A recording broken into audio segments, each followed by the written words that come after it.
Hi everyone, my name is Andrew Roenbeck and I'm the executive chef at the Boca Raton Resort and Club. Today we're going to talk about summer barbecued pork ribs for a party on a budget. What I'm going to show you are three types of pork ribs that you can buy in your local supermarket. Okay, and I'm going to go from the most expensive all the way up to our budget ribs. And what I have in the front is probably the most popular rib. That's the Danish baby back rib. Not one of my favorite personally. I don't think there's enough meat on a baby back rib. Then you get into the American St. Louis cut rib, a little bit bigger. Again, you could see how nice, perfectly trimmed these are. And then the one that actually has the best flavor out of all of them, and this is the one that I use at home and also here at the resort, is the country style spare rib. And as you see, the spare rib is not as neat and clean as these other ribs. But again, all the flavor is here. I'm going to show you how to make a barbecue spiced dry rub for our ribs. And this is a very simple, straightforward recipe. Some of the ingredients are brown sugar, a little bit of chili powder, some salt, and a little bit of liquid smoke, again, because we're going to make these in our kitchen, and a little bit of water, and of course, whatever type of barbecue sauce that you would like. This is a very easy recipe. It's equal parts of brown sugar. So I have about 3/4 of a cup of brown sugar. I have 3/4 of a cup of chili powder. And I have 3/4 of a cup of salt, okay? I like to use sea salt or kosher salt more than iodized salt. So if you're going to make a note on that, make sure that you're going to either use kosher salt or sea salt here. We're going to mix this ingredient together very easily, okay, and quick, okay? What I like to do is this. I like to take my ribs.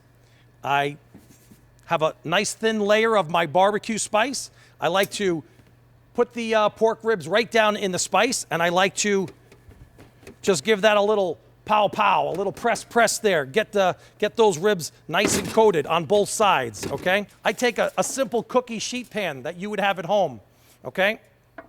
I take a piece of aluminum foil, okay? I put that right down in there. This is where people are going to start to freak out. I'm going to take a piece of clear wrap, and I'm going to cut a piece of clear wrap right down. Okay, this is going to act as our little steamer or a little pocket, so to speak, to keep all of the steam and all the flavor inside. Now, this is the reason I say people start to freak out is they say, you're really going to put clear wrap in the oven and it's not going to melt. No, actually, once you put the aluminum foil around the outside, the clear wrap will not melt and it doesn't do anything to the food product. So you have to trust me. You have to have a little faith here.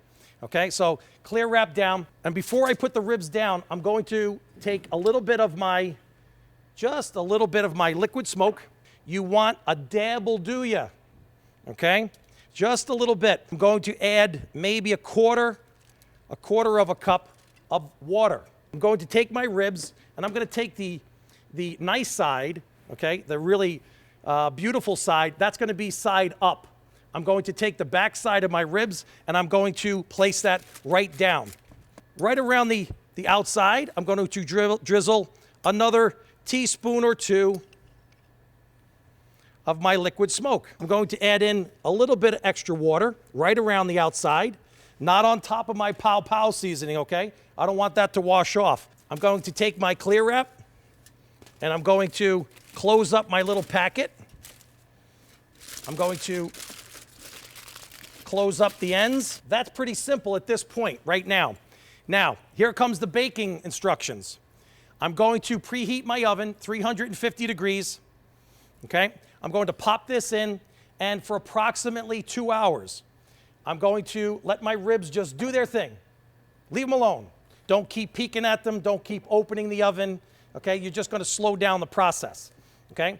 So at 2 hours, that would be the first peak. I would open it up, and I would start to poke with my finger or a fork because ideally we're looking to have this, the pork spare ribs become fork tender. If you take the ribs out too early, there is no recovery.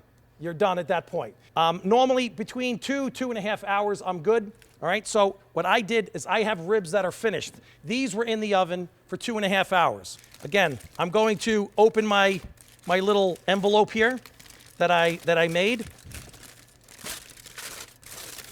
Look at that.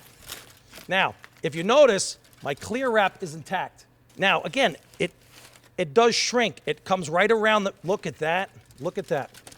I have to be careful now picking these up because I'm telling you, they are so tender. In this case, for my final plate, I'm going to brush a little bit of a Texas-style barbecue on here. Okay? Now, you got two choices. You can either pop this back into a 350-degree oven, okay, and let them caramelize on top, or you could take this entire slab at this point and put it onto your barbecue or your grill outside. So, again, our fork tender ribs, I'm going to place those right here, okay? So I'm going to try to portion this, all right? And here we go. Look how tender. Look how tender. 2.5 hours, okay? 2.5 hours with our little budget-style ribs are better than any expensive barbecue place that you're going to in town. All right, folks, there it is. This is our summer barbecued pork ribs for a party on a budget and save a couple bucks, okay? Thank you.